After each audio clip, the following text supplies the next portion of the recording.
if you do attract, educate, and nurture well, and if you do it with a spirit of giving, where you're providing to people, the close really takes care of itself. You don't have to, you use the closes that are in some of the sales books that are out there, the different tactics or whatever. The close takes care of itself because, as you said, Jay, we're not just selling the deal. Well, we're selling the deal a little bit, but more we're selling ourselves. We're selling ourselves as capable captains of the ship, as capable stewards, as people who are stewarding their money through this vehicle, this investment that we're offering. And so the close with the investors that I've brought on board, it mostly takes care of itself. If you're a real estate investor and are wondering how to raise and leverage private money to make more profit on every deal, then you're in the right place. On Raising Private Money, we'll speak with new and seasoned investors to dissect their deals and extract the best tips and strategies to help you get the money, because the money comes first. Now here's your host, Jay Conner. Welcome to another amazing episode of Raising Private Money. I'm Jay Conner, your host, also known as the Private Money Authority, and it's on this podcast that we talk about how to raise private money without ever asking for money. Well, how in the world do we do that? We're going to unpack that for you. And I've got a very, very special guest to join us on the show today. My guest has raised over $3 million in private money, primarily for commercial deals. And we're going to be talking with him about exactly how in the world does he go about raising private money? What are his favorite methods? How does he find his private lenders? How does he start conversations? All that kind of good stuff that I know you love for us to talk about. Well, his company buys commercial real estate using private money in Arizona, Tennessee, Texas, and his special focus is actually on 50 to 150 unit multifamily properties. So as you have heard me say many, many times, it doesn't matter if it's single family houses, commercial, apartments, self-storage, it's all the same money. It's just a matter of how we structure it for the deal. Well, in this episode, we're going to dive really, really deep and learn how my special guest, Ray Hightower, what his favorite ways are to raise private money right after this.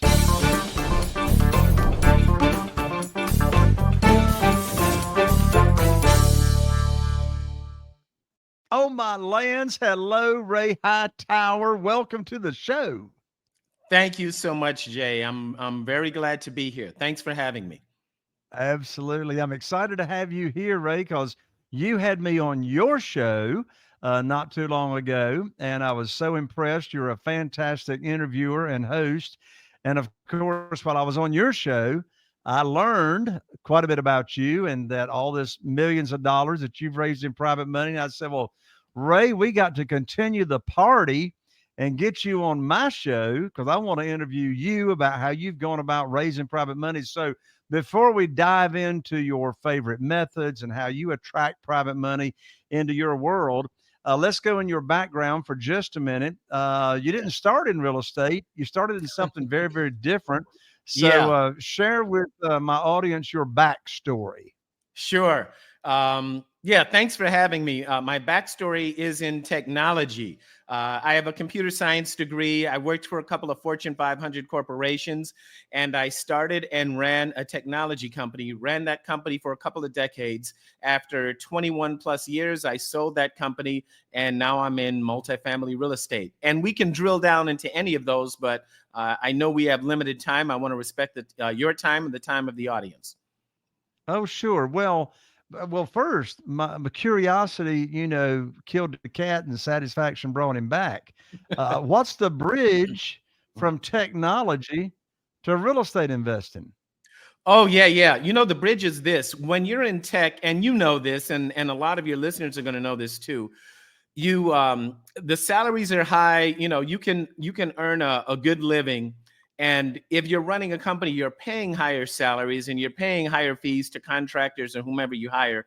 So you don't really get to hold on to money. I used to tell people jokingly, I was more of a conduit for money than an equity builder.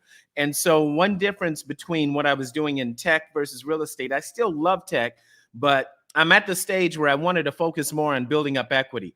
I built up equity in tech by investing in other companies. I've been investing in publicly traded stocks since I was 18 years old. So, I've done that for a long time. But there's something different about investing in other companies and investing in publicly traded companies versus real estate. There are advantages in real estate that are not available to investments made in other types of companies. And we can drill down into that if you like as well. Well, sure. Go ahead and go ahead and share from your experience benefits of investing in real estate. Oh, yeah. One, capital preservation. It's very rare that you're in a deal that just goes completely south and the value of the property is lost 100%. Because there are things we do as operators to make sure that doesn't happen, just to protect ourselves. We put insurance in place, for example. You want to make sure that the property is insured to prevent against any natural disasters or catastrophes that could happen.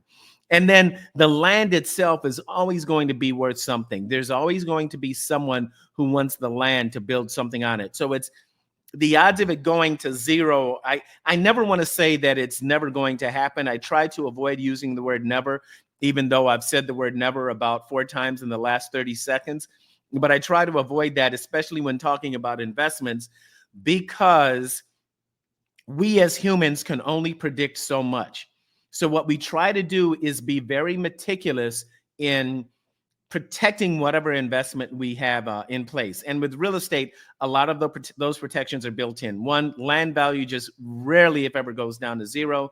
And two, there's all sorts of insurance you can get to protect yourself against natural disasters or floods or fires or anything like that. And number three, if you buy the property right, if you buy well-located property, and if you serve your tenants and your residents right, you will always have someone who wants to pay you rent for that property. And I love it especially because you know whether your property is valuable or not. If you're doing commercial real estate, retail, office, industrial, or multifamily, which is what I do, on the first of every month, if you are working in accordance with your business plan, if you are delivering value, because on the first of the month, that's when rent's due. And if your tenants are paying you, that you're doing what you need to do. And if you have good tenants, they'll give you feedback of something that needs to be fixed and you can take care of it. But every 30 days, you get a very clear report as to whether or not your property is value. And that report comes in the form of cash flow. So all of those are reasons why I love real estate as a business, and reasons why I love it as a store of value, and why I love real estate as a way to generate cash. Excellent. Makes a lot of sense. The benefits are long. And of course, we didn't even touch on the advantages of depreciation and saving on taxes and all that kind of good stuff. Now, there's all kinds of real estate assets. There's single family houses, which I focus on. Mm-hmm. There's self-storage, there's land, and then there's multifamily. There's apartments, which is your focus. Yes. How did you come to the decision to focus on 50 to 150 unit apartment complexes versus some other type of real estate asset class? Oh, that's a wonderful question. And the fact that I narrowed my focus to that doesn't mean that I don't like the other asset class. I really do like all the other asset classes you mentioned, from single family to retail. Well, office is a little bit challenging right now for reasons that I can go into later. Office is challenging. You better be doing something crazy creative with office because people can work from home now, and you better be doing something to truly add value to the office environment. Of course, industrial is wonderful as well. I settled on multifamily, one, because people always need a place to live. No matter what, people always need a place to live. And then I settled on 50 to 150 because that is large enough where you can justify having professional management manage the property for you day to day.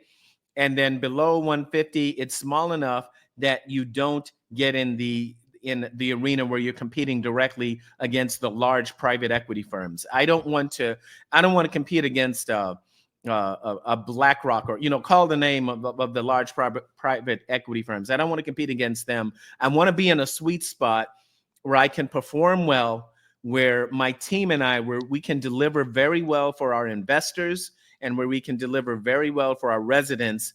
And then we all get what we want out of the deal. The residents get a great place to live. The investors get capital preservation, tax advantages, and a solid return on investment. So across the board, everybody wins. And there are ways to do that with other asset classes. I would put it this way. It's important to focus on one thing. Like, if I tried to be all things to everybody, I wouldn't serve anybody very well. Like, if I tried to do multifamily and single family and retail, I'd be running around trying to be all things to all people. So to me, at least in my experience, having run a tech company for a couple of decades and having done other things in business, there's a big advantage in having I'll just steal this quote from Charlie Munger, the guy who was Warren Buffett's partner for many years. Charlie Munger says that if you have a circle of competence, it is better for it to be small and tight.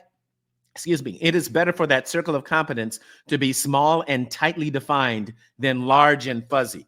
Because if it's small and tightly defined, you can focus and you can really do the best possible work for your investors and for your residents and for your tenants and for all the stakeholders that you're serving.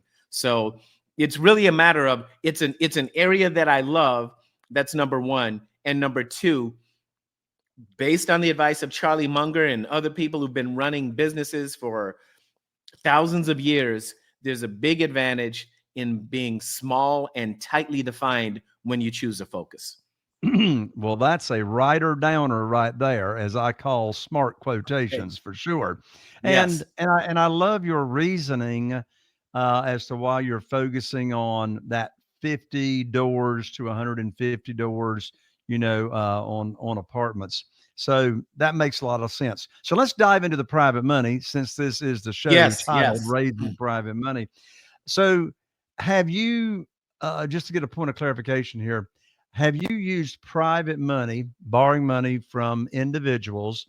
Have you used that for like the down payments on your deals, and you use institutional money for the bigger part of borrowing it? Or have you used private money for the entire purchase, et cetera? How have you structured private money in your business? Yes. We bring in private money. We bring in private investors as limited partners in our deals. We structure every one of our deals with a limited liability corporation, an LLC that owns the property. And we split it so that 70% is owned by the LPs and 30% is owned by the GPs. And that's essentially how we split it up. And the private money that comes into our deals, key thing they're looking for is that they want to know that we as operators will be excellent stewards over their money. That's important. A friend of mine, an investor, once said to me, he said, "Ray, when I invest with you, I need to know that you're watching my money very closely and making sure that it travels through that investment as securely as possible." And he went further. I happen to be a scout leader. I'm a scout leader in the troop where I grew up, and I'm a very big fan of the Boy Scouts of America. Boy Scouts of America is where my father and my brother and my mother and I, where we bonded as a family and with other families. Boy Scouts just means a lot to us as a family and to me as an individual. And now as an adult, I get together with some of the guys that I grew up with in the troop. We're leaders now, and we're taking our scouts on trips and that type of thing. But this investor, it was beautiful that he shared this metaphor with me. He said, "I want you to treat my money the same way you treat those scouts on a camping trip."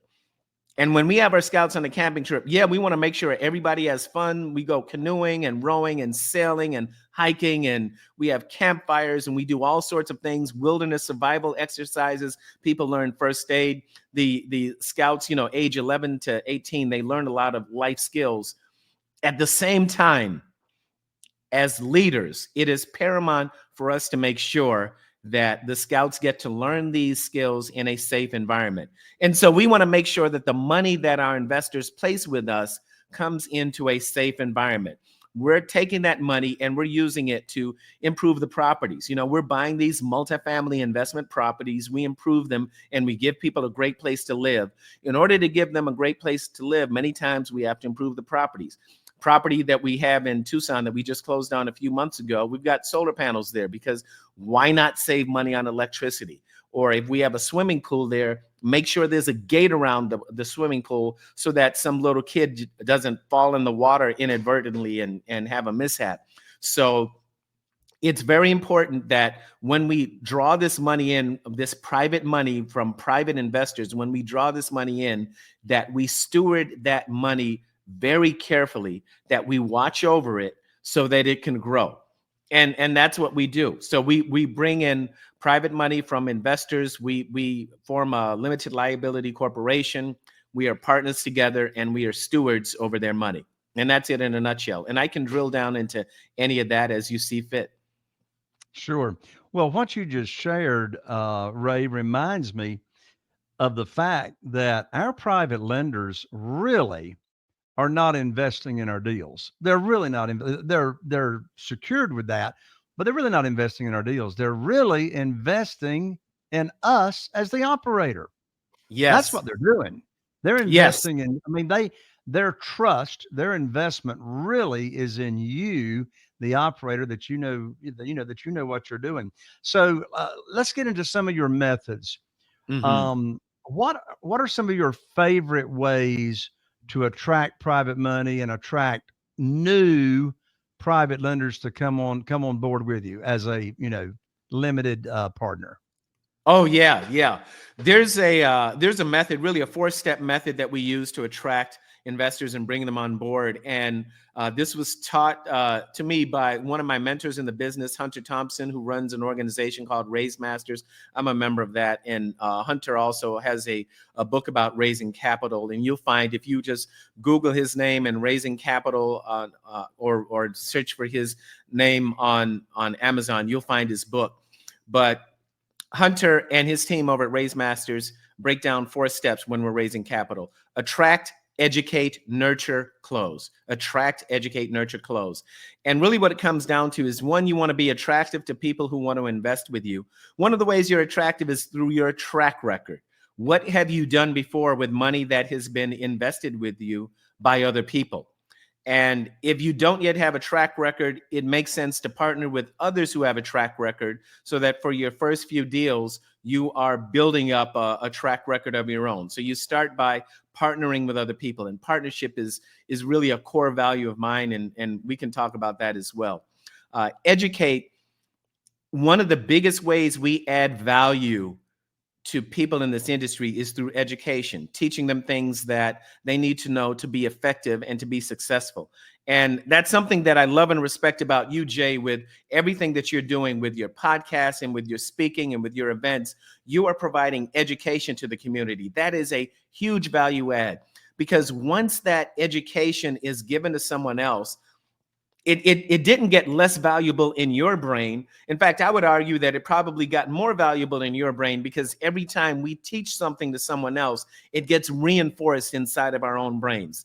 And it also became valuable to the people that you taught it to. You bring these people in to your events or in your podcasts or in the other vehicles that you use to educate people, and everybody wins. It's like, I wish I could remember who said this, but if you have a candle and it's lit and you use your candle to light someone else's candle, your flame doesn't get diminished and their flame ignites, and everybody has flame. So that is the wonderful thing about education right there. And the third step, nurture, which is really more education. Education, nurture, those tie together. That's more education, where you're taking them deeper, where you're building the relationship over time, where you're demonstrating to them that even if they don't have an interest in investing in you today, you care enough about them and what they're doing to provide them with more education or connections or events or podcasts or video education or something like that, where you continue to add value. You nurture the relationship by adding value to the relationship.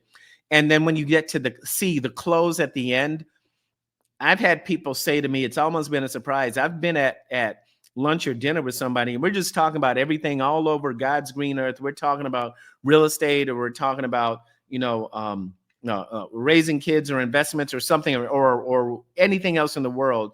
And then we get up to leave, and one of the guys says, "Oh, by the way, I want to put $100,000 into that deal that you just were promoting."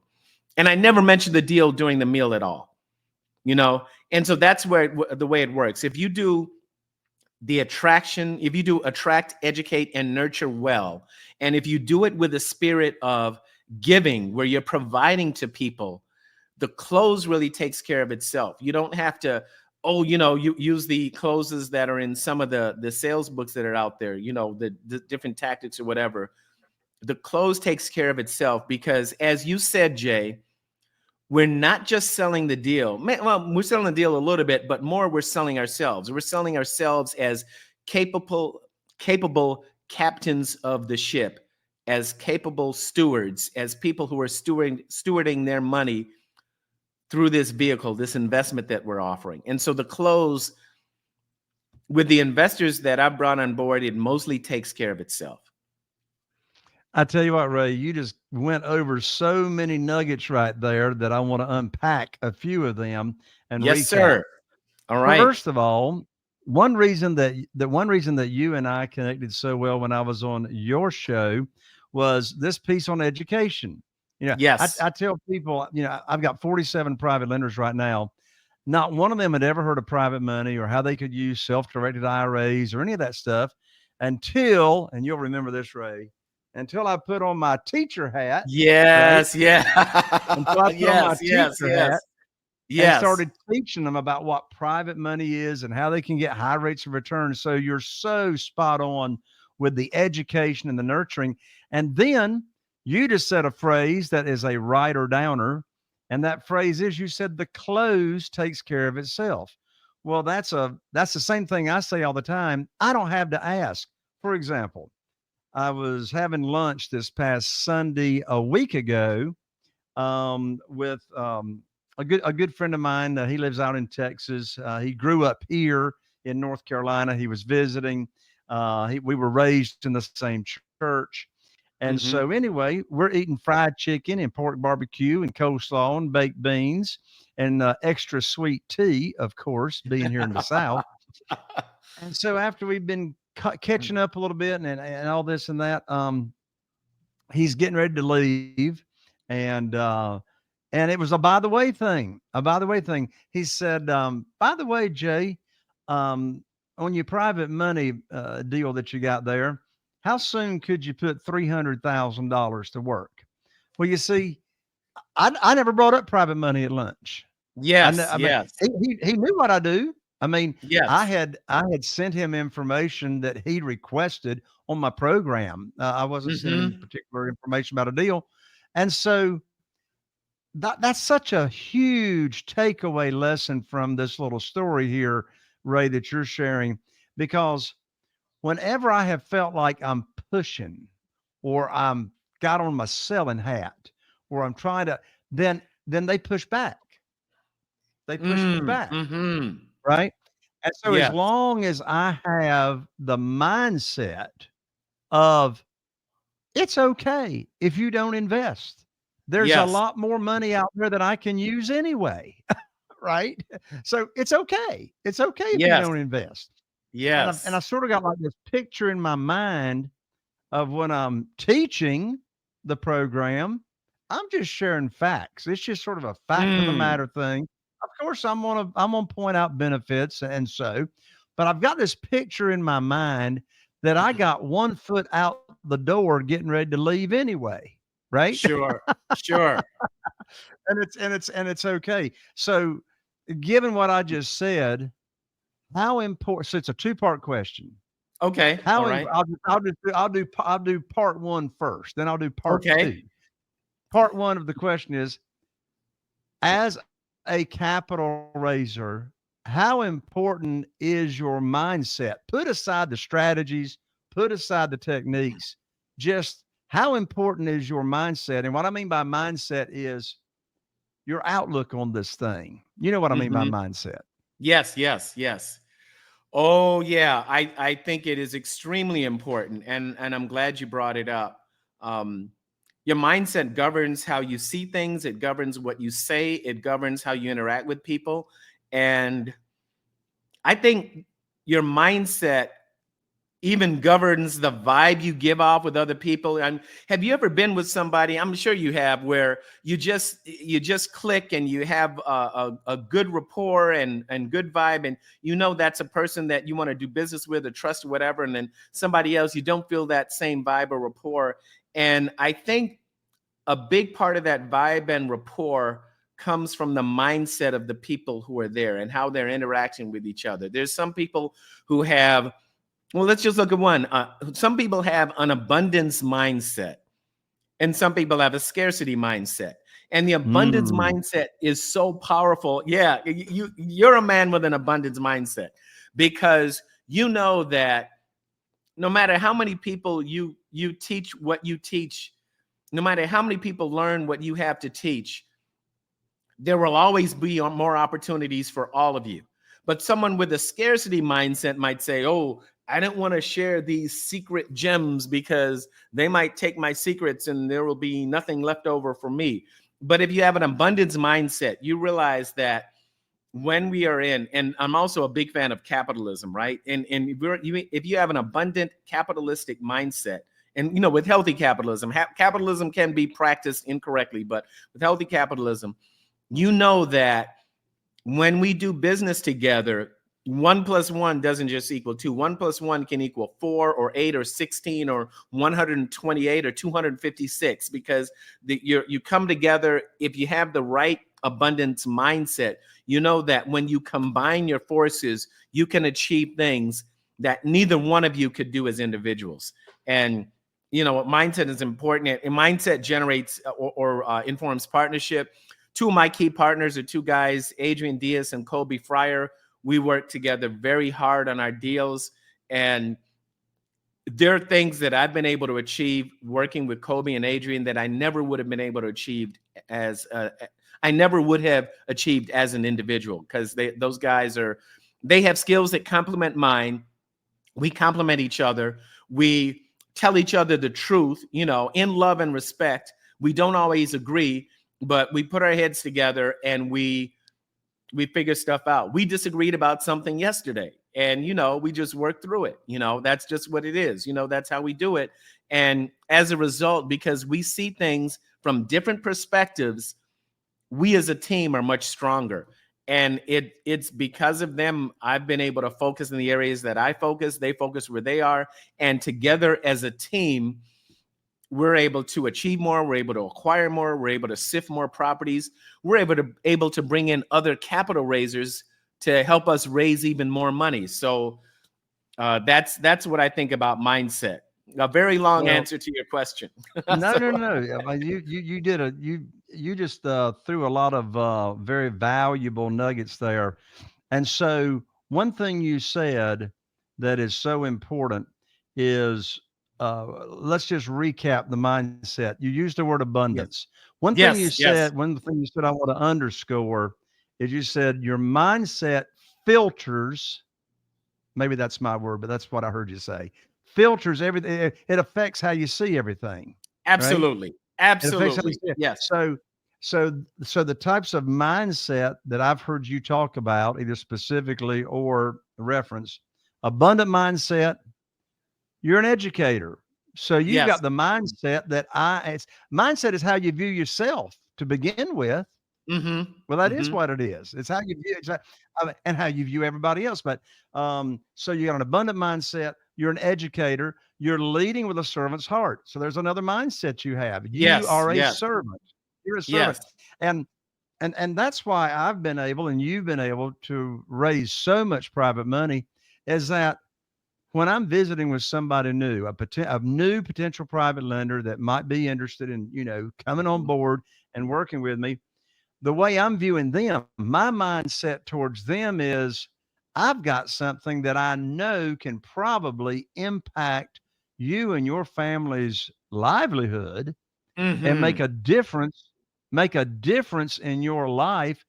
And, as a result of that, Carol Joy, my wife and I, we've received thank you notes in the mail, Oh, hugs yes. and expressions of thank you of how we've impacted people's retirement years.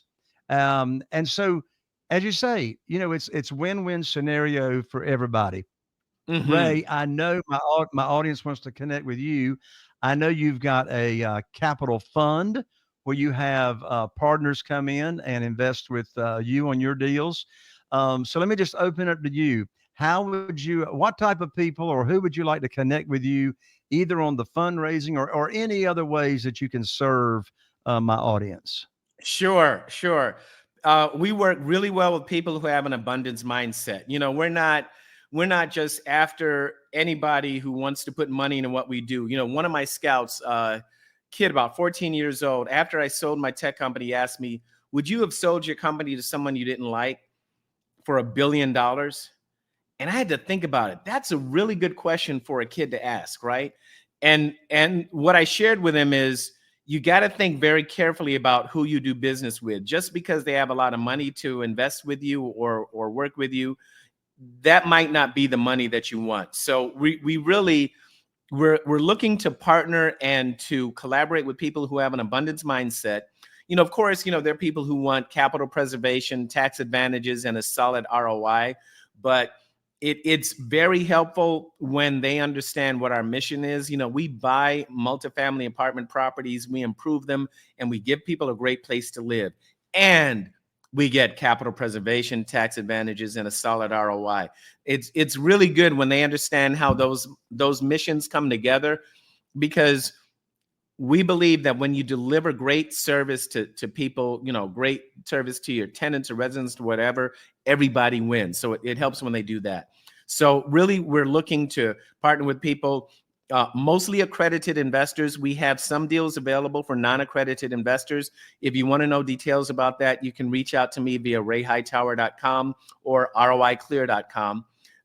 Glad to talk to you there. And, let's have a conversation. You can review what we're doing deal-wise at roiclear.com. You can review what we've done business-wise and tech-wise at rayhightower.com. And through both of those vehicles, you can reach out to me and we can have a conversation if you think it makes sense to have a conversation. So check out rayhightower.com. That's www.ray for Ray, RAY, Hightower, HIGH, Tower, TOWER.com. Of course, we'll have these in the show notes. And then at www.roiclear, CLEAR.com. My lands, Ray, what a blessing it's been to have you on the show. I Yes. love your inspiration. I love your energy. I love your spirit. Final words, my friend. Final words, really gratitude. Jay, thanks for having me here, man. I know you're doing a lot of work in the community, a lot of good work in the community. You have an abundance mindset, and it has been a blessing and an honor to be here with you. So thank you for that. And I'm just wishing you and everybody in your family and on your team and your students and your collaborators, I wish all of you well. So final words, that's it. God bless you, Ray. And to you in the audience, God bless you and thank you for taking time to join us here on another amazing episode of Raising Private Money. If you're listening on one of the podcast platforms, be sure to follow me so you don't miss out. Be sure to review and like as well. And if you happen to be watching on YouTube, be sure and subscribe and click that bell. I look forward to seeing you right here on the next episode of Raising Private Money. Are you feeling inspired by the knowledge you gained in this episode? Then head over to jconner.com/moneyguide. That's JCONNER.com/moneyguide and download your free guide that shares 7 reasons why private money will skyrocket your real estate investing business right now. Again, that's jconnor.com/money guide to get your free guide. We'll see you next time on Raising Private Money with Jay Connor.